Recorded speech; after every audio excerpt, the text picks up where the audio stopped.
काजल की शादी सुमित के साथ हो गई। काजल के माँ बाप का एक कार एक्सीडेंट में देहांत हो जाने की वजह से उसकी पढ़ाई 9th क्लास के बाद हो नहीं पाई, क्योंकि काजल को उसके मामा जी ने पाल पोस कर बड़ा किया था, लेकिन उसे पढ़ाया लिखाया नहीं। काजल के अच्छे नेचर और उसकी सुंदरता को देखकर सुमित को वो पसंद आ गई और सुमित ने काजल के साथ शादी कर ली। शादी के बाद हमारी बहू भले ही कम पढ़ी लिखी है, लेकिन लाखों में एक है। सही कहती हो।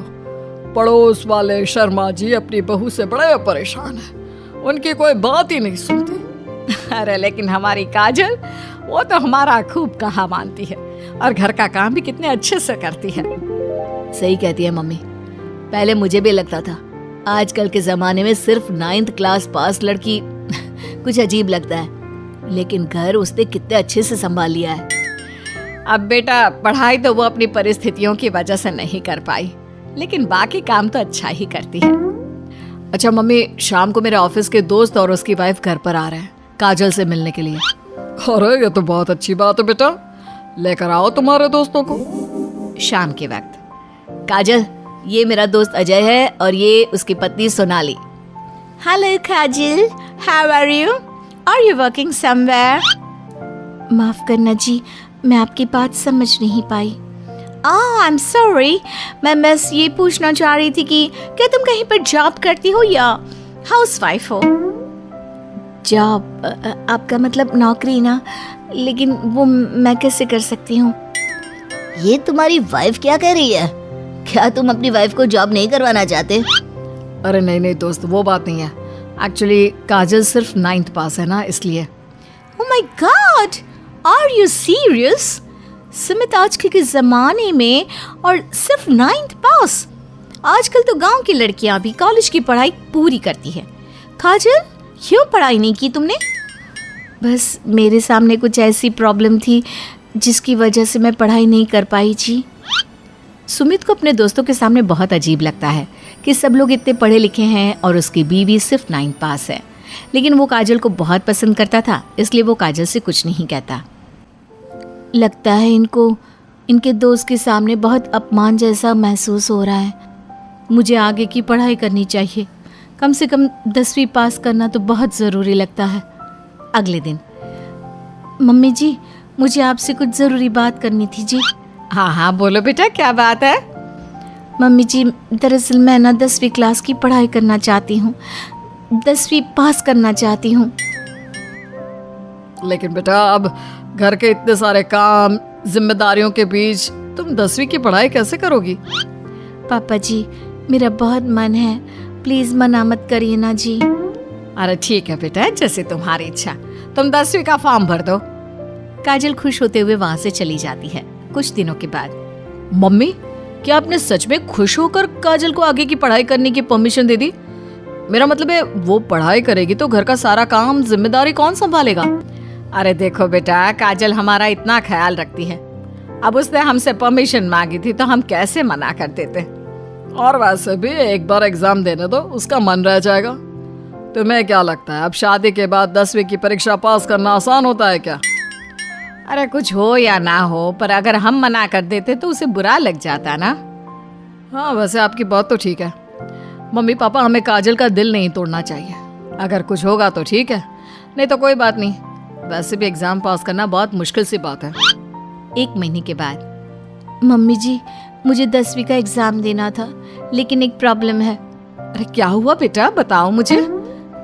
मम्मी जी, मैं प्रेग्नेंट हूँ और ऐसी हालत में मुझसे पढ़ाई और काम दोनों चीजें नहीं हो पा रही है।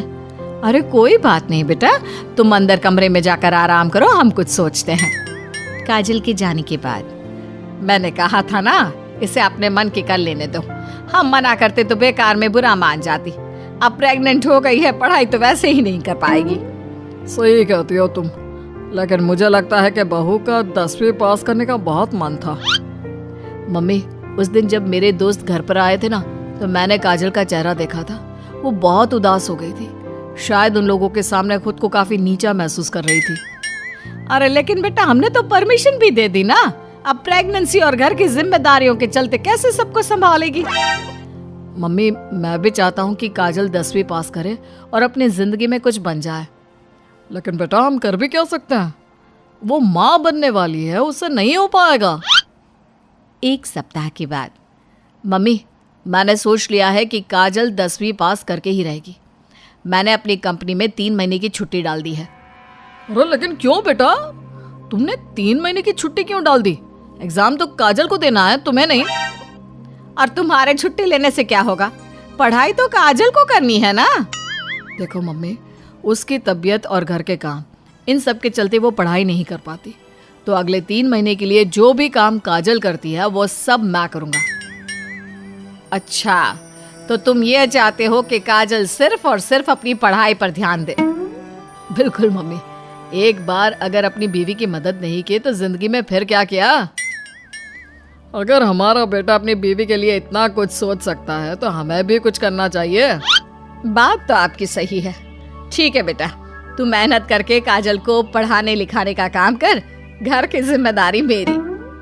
और देखो बेटा, रही बात तुम्हारी नौकरी से छुट्टी लेने की, तो कुछ दिन मैं अपनी दुकान पर जमकर काम करूंगा ताकि हमें पैसों की कोई परेशानी ना आए।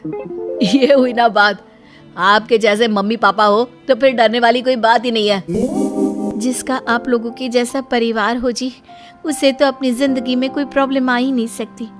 अब देखिएगा, मैं खूब मन लगाकर पढ़ाई करूंगी जी। 3 महीने बाद काजल की एग्जाम भी हो जाती है और उसके रिजल्ट का दिन भी आ जाता है। अरे बेटा जल्दी देखो, हमारी बहू पास तो हो गई ना। अब हम सब ने मिलकर काजल की एग्जाम के लिए बहुत मेहनत की है बेटा, ये सिर्फ उसका नहीं हम सबका रिजल्ट है।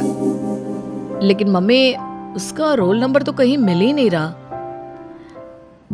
आप सबसे पहले 3rd डिवीजन और फिर 2nd डिवीजन में देखिएगा, क्योंकि इससे ज्यादा तो मैं कर भी नहीं सकती थी जी। अरे वही तो कर रहा हूँ काजल, तुम्हारा नाम तो 1st डिवीजन में भी नहीं है। अरे कहीं ऐसा तो नहीं ना कि हमारी बहू 10वीं में फेल हो गई? अरे ये तो बहुत गलत हुआ। हम सब ने तो उसका पूरे मन से साथ दिया था, और मैंने तो 3 महीने के लिए अपनी नौकरी भी छोड़ दी थी। लगता है मेरी किस्मत में पास होना लिखा ही नहीं है जी। मुझे माफ कर दीजिए, मेरी वजह से आप सबको बहुत तकलीफ झेलनी पड़ी जी। तभी अचानक सुमित की नजर टॉप करने वाले स्टूडेंट्स की लिस्ट पर पड़ती है। अरे काजल, तुम्हारा नाम तो मेरिट की लिस्ट में है। देखो, यहाँ तुमने चेक ही नहीं किया। क्या बात कर रहे हो बेटा? हमारी बहू का 10वीं के मेरिट लिस्ट में नाम? अरे वाह वाह, ये तो बहुत खुशी की बात है भाई, हम सबकी मेहनत रंग लाई। मेरिट में मैं अकेली नहीं, मम्मी जी, पापा जी, सुमित जी, हम सब आए हैं। और ये आने वाला बच्चा भी, ये भी तो हमारी फैमिली का हिस्सा है। आज मैं बहुत खुश हूँ, मेरी बीवी ने अपना नाम रोशन करके दिखाया है। लेकिन इस सब के पीछे आप लोगों का पूरा सपोर्ट और मेहनत थी जी। अकेले तो मैं कुछ भी नहीं कर पाती। अभी रिजल्ट को आए हुए कुछ ही दिन बीते थे कि काजल के पास एक फोन आता है। आपके मेरिट में आने की वजह से हमारी कंपनी आपको एक जॉब और आगे की पढ़ाई के लिए स्कॉलरशिप देना चाहती है। थैंक यू सो मच जी। इतना कहकर काजल फोन रख देती है और ये बात अपने परिवार वालों को बताती है। अब देखना, मैं सारी दुनिया को बताऊंगा, मेरी बीवी 9th पास नहीं, टॉपर है, टॉपर। और मैं भी सबको कहूंगी कि मेरी बहू सुंदर भी है, घर के काम भी कर लेती है और 10वीं पास भी है, और अब तो उसके हाथ में बढ़िया नौकरी और पैसे भी है। अरे ओ देसी गवार, कहाँ रह गई? आज नाश्ता मिलेगा भी कि नहीं? काश मैं भी विमला की तरह अमेरिकन बहू लाती। इस गवार ने तो मेरा जीना हराम कर दिया है। माँ जी, अगर मैं देसी हूँ तो आप कौन सी मैम हो? जब से विमला मौसी के बेटे की शादी हुई है, आप एक मौका नहीं छोड़ती मुझे ताने मारने का। अरे ताना न मारूं तो क्या तेरी आरती उतारूं? विमला अपनी बहू की तारीफ करते नहीं थकती। अमेरिका रिटर्न बहू जो मिली है उसे। अमेरिका में 4 साल पढ़ाई कर लेने से कोई अमेरिकन नहीं हो जाता, समझिए आप। क्या माँ, सुबह सुबह शुरू हो गई तू मैं। तुम्हें आखिर प्रॉब्लम क्या है राधा से? एक काम करो, कुछ दिन तुम विमला मौसी के यहाँ रहने चली जाओ, उनकी डॉलर बहू के रहन सहन को देख भी लेना, और बाद में यहाँ आकर अपनी देसी बहू को ट्रेन भी कर लेना। क्या ट्रेन कर लेना? मैं क्या कोई सर्कस का शेर हूँ जो मुझे ट्रेन करेंगी हैं? गायत्री कुछ दिन विमला के यहाँ रहने चली जाती हैं। आओ आओ गायत्री, नाश्ता कर लेते हैं। मेरी बहू ने गर्मा गर्म नाश्ता तैयार किया है। हाँ हाँ चलो बहन, बड़ी भूख लगी है। ये क्या, सिर्फ ब्रेड टोस्ट? अरे बहू को रोज सवेरे जॉगिंग पे जाना होता है, फिर भी बेचारी नाश्ता बना कर जाती है। गायत्री मन में सोचती है। ओहो, कहाँ फंस गए, कहाँ राधा के बने स्वादिष्ट आलू पराठे और कहाँ ये सूखे टोस्ट। अरे चलो कोई नहीं, अभी सिर्फ चाय पी लेती हूँ, दोपहर में अच्छे से खाना खा लूंगी। नाश्ता करके दोनों मंदिर चली जाती हैं। वहाँ गायत्री देखती हैं कि विमला हर किसी के आगे अपनी बहू की तारीफ करते नहीं थकती। गायत्री मन में सोचती है, बंदर क्या जाने अदरक का स्वाद। घर लौटकर गायत्री टीवी चालू करती है। अरे विमला, ये क्या, तुम्हारे यहाँ तो एक भी ढंग का चैनल नहीं है। तब विमला की बहू बोल पड़ती है। हाँ जी, दरअसल मैं नहीं चाहती कि दिन भर मॉम टीवी देखकर अपनी आंखें खराब करे, इसलिए ना बस कुछ गिने चुने चैनल ही रखे हैं हमने, है ना मॉम? हाँ हाँ गायत्री, बहू को मेरी बड़ी चिंता है। अरे गोली मारो ऐसी चिंता को। दोपहर के खाने के समय चलो गायत्री, खाना लग चुका है। ओहो, लगता है तुम्हारी बहू खाने में नमक मिर्च डालना ही भूल गई है। गायत्री, बहू कहती है कि इस उम्र में ज्यादा नमक जहर का काम करता है। अरे कोई बात नहीं, मुझे तो जहर ही पसंद है, मैं तो ऊपर से जहर छिड़क कर खाना खाऊंगी। खाने की कुछ देर बाद विमला और गायत्री कमरे में आराम करने जाती हैं। थोड़ी देर में जैसे ही गायत्री की आंख लगती है, जोर जोर से म्यूजिक की आवाज आती है। गायत्री चौंक कर उठ जाती है। हे भगवान, ये कैसा शोर। मेरी बहू अपनी सेहत का खूब ख्याल रखती है, अभी उसकी जुम्बा की क्लास चल रही है। गायत्री मन ही मन कोसती है। बेड़ा गर्क हुआ ऐसी क्लास का, आज सुबह से भरपेट खाना नसीब नहीं हुआ और अब आराम भी हराम हो गया। अरे मॉम, आंटी उठ गई आप? बाजार से कुछ सामान लाना था, लिस्ट बना देती हूँ मैं, वॉक पर जाते हुए ले आइएगा। वॉक? अब ये क्या भला है? अरे गायत्री, बहू कहती है इस उम्र में ज्यादा खाली बैठना अच्छा नहीं, हमें एक्टिव रहना चाहिए, इससे ना सेहत बनी रहती है। अरे आग लगे ऐसी सेहत को, मैं तो कल ही अपने घर वापस जा रही हूँ। अरे माँ, क्या हुआ? तुम तो एक ही दिन में लौट आई। थोड़े दिन रहती तो वहाँ राधा को अच्छे से ट्रेन करना सीख जाती। अरे खबरदार जो मेरी बहू के लिए ऐसी वैसी बात कही। मेरी बहू तो लाखों में एक है, उसके जैसा गुणी तो कोई नहीं। हाँ, ये क्या, भूत के मुंह से राम नाम। माँ जी, आप ठीक तो है ना? हाँ बहू, अब ना मैं बिल्कुल ठीक हूँ। मेरी आंखों पर लगा अमेरिकन चश्मा अब हट चुका है। मेरा प्लान कामयाब रहा। गायत्री और राधा एक साथ बोल पड़ते हैं। प्लान? हाँ, मैं जानता था कि असलियत को पास से देखकर ही तुम्हें अपनी बहू की कदर होगी।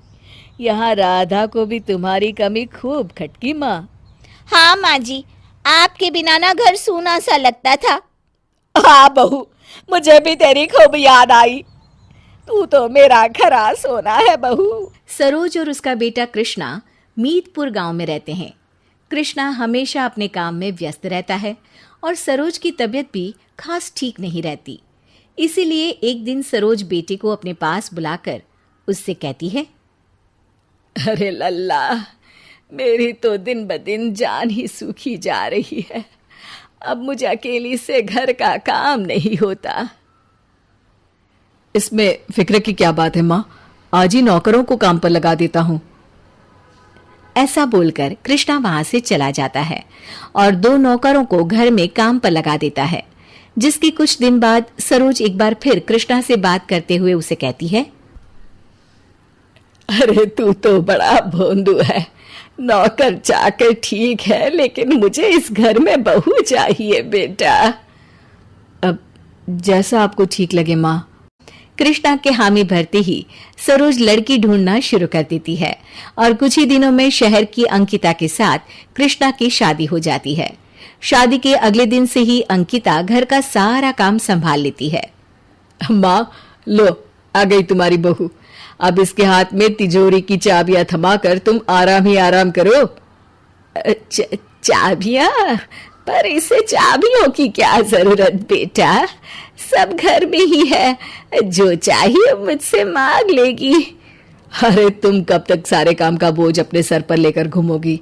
आराम करो और फिर जो भी बात हो अंकिता को कह देना। कृष्णा तिजोरी की चाबियां अंकिता को दिलाकर काम के लिए चला जाता है और अंकिता भी अपने काम में व्यस्त हो जाती है। अरे वाहरी, घर में आते ही मेरी चाबियां हथियाली, आगे न जाने क्या गुल खिलाएगी। इसे दिखाना पड़ेगा कि सास कौन है और बहू कौन। सरोज बाजार का बहाना कर घर से निकलकर सीधा अपनी सहेली बिमला के घर पहुंचती है, जहां वो बिमला के बेटे से सारी जायदाद के नए कागज अपने नाम पर बनवाकर अगले दिन उन्हें कृष्णा के सामने रख देती है। बेटा, तेरे पापा हमें छोड़कर जाने से पहले मेरे नाम का एक खेत छोड़कर गए थे। जब मैं तेरे नाम करना चाहती हूँ तो जरा इन कागज पर हस्ताक्षर तो कर दे। माँ की बात मानते हुए कृष्णा पेपर बिना पढ़े उन पर हस्ताक्षर कर काम पर चला जाता है। जिसके जाते ही सरोज सीधा अंकिता के पास जाकर उसे कहती है, बहू चल, तिजोरी की चाबियां मेरे हाथ में थमा दे। पर माँ जी, वो चाबियां तो। क्या तो है? ये घर और बाकी सारी जायदाद मेरे नाम पर है। अगर तुझे इस घर में रहना है तो चाबियां मेरे हाथ में थमा दे। और हाँ, मैंने नौकरों को काम से निकाल दिया है, सीधा जाकर काम पर लग जा। अंकिता बिना कुछ बोले तिजोरी की चाबियां अपनी सास के हाथ में पकड़ाकर काम पर लग जाती है। शाम को जब कृष्णा घर वापस आता है तो अंकिता की पसीनों में बेहाल हालत देखकर हैरानी से उससे पूछता है, अंकिता, ये क्या हाल बनाया हुआ है? दोनों नौकर कहाँ है? माँ जी ने सबको काम से निकाल दिया। पर माँ ऐसा क्यों करेंगी? कृष्णा के पूछने पर अंकिता उसे सरोज की कही सारी बातें बताती है, जिन्हें सुनकर कृष्णा सीधा अपनी माँ के पास जाता है। माँ, ये क्या तमाशा लगा रखा है? आपको जायदाद चाहिए तो रखिए, वैसे भी ये सब आपका ही है, लेकिन अंकिता के साथ नौकरों जैसा व्यवहार करना सही नहीं। चुप कर, ये मेरा घर है, यहाँ सिर्फ मेरी बात चलेगी और तेरी बहू को तो मैं कभी अपने घर पर कब्जा करने नहीं दूंगी। अगर इसे यहाँ रहना है तो मेरी सभी बातें माननी पड़ेंगी। सरोज की बात पर कृष्णा जवाब देने ही वाला होता है, लेकिन अंकिता उसे चुप कराकर वहां से बाहर ले जाती है। माँ जी से लड़ाई करने का कोई फायदा नहीं है, हमें इन्हें इन्हीं के तरीके से समझाना होगा। इसके बाद अंकिता और कृष्णा कुछ समय तक सरोज की हर बात मानते हैं और फिर एक दोपहर अंकिता अपनी सास के पास जाकर उससे कहती है, माँ जी, मुझे जरा एक दिन के लिए अपने घर जाना है, कल तक वापस आ जाऊंगी। अरे ऐसी क्या आग लग गई जो सारा काम छोड़कर तुझे अपने मायके जाना है? वो सरकार ने वृद्ध लोगों के लिए हर महीने पेंशन की योजना शुरू की है ना, बस उसी के लिए दादी का फॉर्म भरने जाना है। अरे वाहरी, खाए यहाँ और भरे वहां, किसी को कोई योजना नहीं बतानी। तू सिर्फ मेरे लिए फार्म भरेगी। जा जल्दी मेरा फार्म लेकर आ। सरोज की बात सुनकर अंकिता खुश हो जाती है और जल्दी कुछ कागज लेकर अपनी सास के पास वापस आती है। ये रहा आपका फॉर्म, हस्ताक्षर कर दीजिए तो आज ही पोस्ट ऑफिस में जमा कर दूंगी।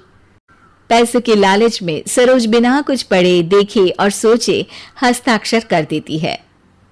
चल तेजी में जा और इसे जमा करा दे। नहीं माँ जी, आपकी सेवा करना मेरा फर्ज है, लेकिन अब से मैं आपका कोई हुक्म नहीं मानूंगी। है तेरी इतनी हिम्मत के मुझे मना किया? भूल गई? मैं तुझे अभी घर से बाहर निकाल कर खड़ा कर सकती हूँ। तुम कुछ नहीं कर सकती माँ, क्योंकि अभी आपने जायदाद के कागज पर हस्ताक्षर किए हैं और अब सब कुछ अंकिता के नाम हो गया है। माँ जी, मैं कभी आपसे कुछ भी छीनना नहीं चाहती थी। ये मेरा भी घर है, इसलिए मैंने आते ही आपके आराम के लिए सब कुछ संभाल लिया। हम दोनों हमेशा आपकी सेवा करना चाहते हैं। मुझे कोई प्रॉपर्टी का लालच नहीं। मैं कल ही सब कुछ कृष्णा के नाम करने को तैयार हूँ। अरे मेरी हिम्मत मारी गई थी जो अपनी सोने जैसी बहू को पीतल का समझकर ये सब कर बैठी। मुझे बस अपना परिवार चाहिए। एक बार फिर से सोच लो माँ।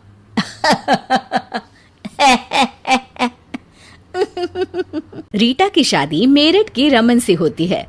रमन की छोटी सी नौकरी से वो घर की हर जरूरत को अच्छे से पूरा कर लेती है।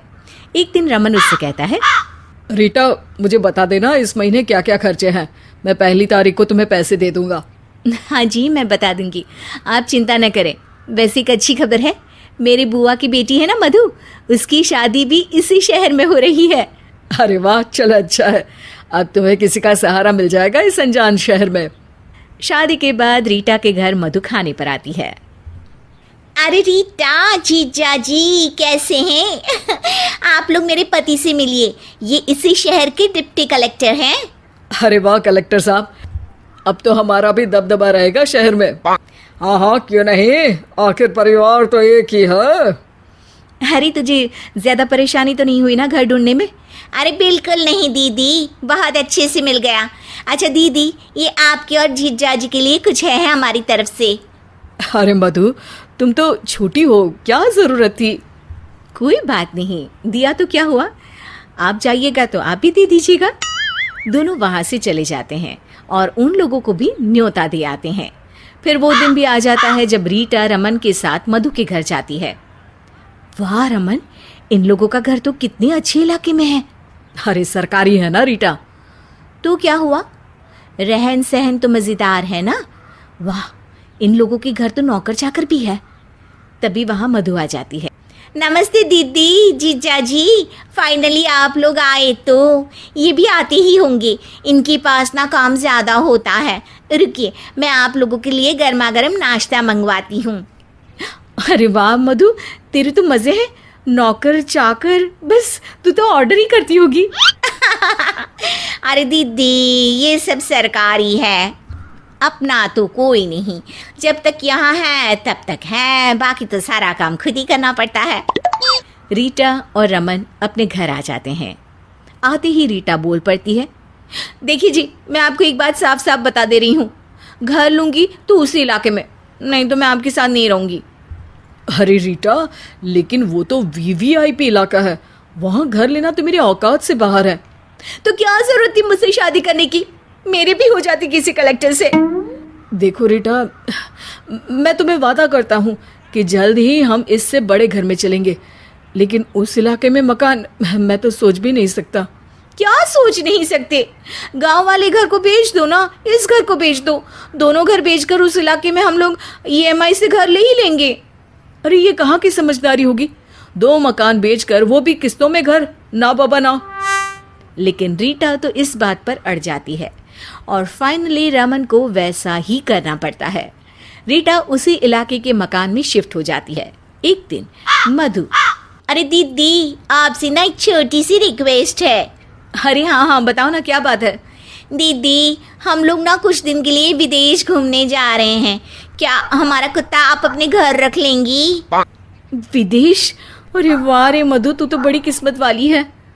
अरे कहाँ दीदी, अब ये सरकारी अफसर हैं, देखती तो हैं ही आप, काम ही काम करते रहते हैं। अब जीजा जी की तरह थोड़ी ना परिवार को थोड़ा वक्त दे और कड़ी मेहनत से नौकरी भी करे।